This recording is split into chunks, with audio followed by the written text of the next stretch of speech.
Ezekiel, Kabanata 6.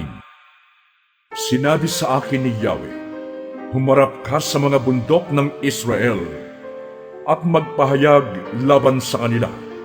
Sabihin mo, mga bundok ng Israel, dinggin ninyo itong ipinapasabi ng Panginoong Yahweh. Tutugisin ko kayo ng taga. Gigibain ko ang inyong dambana sa mga burol. Gagawin kong pook ng lagim ang inyong mga altar. Gigibain ko ang dambanang sunugan ninyo ng insenso at papatayin ko kayo sa harap ng inyong mga Diyos-Diyosan. Ang mga patay na Israelitay ibubuntun ko sa harapan ng inyong mga Diyos-Diyosan at ikakalat ko sa inyong altar ang mga buto ninyo. Saan man kayo magtayo ng bayan, ito'y gigibain ko. Wawasakin ko ang inyong dambana sa mataas na dako. Dudurugin ko ang inyong mga Diyos-Diyosan. Ibabagsak ang inyong mga dambanang sunugan ng insenso at ipagtatatapon ang inyong mga ginawa. Maraming mamamatay sa inyo. Sa gayon, makikilala ninyong ako si Yahweh.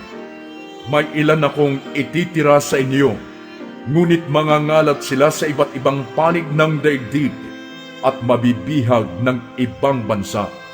Kapag sila'y naroon na sa dakong pagdadalahan sa kanila, maaalala nila kung gaano kalaki ang pagdaramdam ko dahil sa pagtalikod nila sa akin upang maglingkod sa mga Diyos-Diyosan.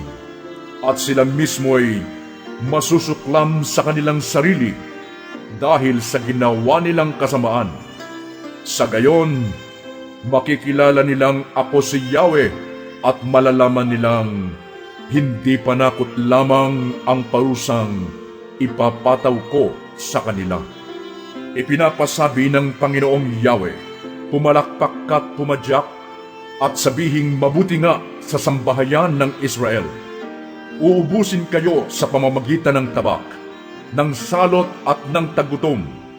Ang nasa malayo ay mamamatay sa salot, at sa tabak naman ang nasa malapit. Ang matirang buhay ay papatayin naman sa gutom. Ganyan ang gagawin ko upang ipadama sa kanila ang aking matinding galit.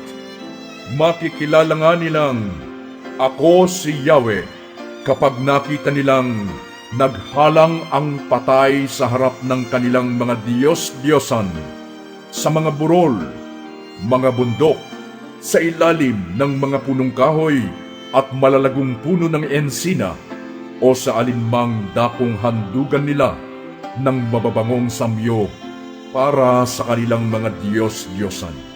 Paparusahan ko nga sila, at alinmang lugar na tirahan nila ay paghaharian ko ng lagim mula sa kaparangan ng diblat. Sa gayon, makikilala nilang ako si Yahweh.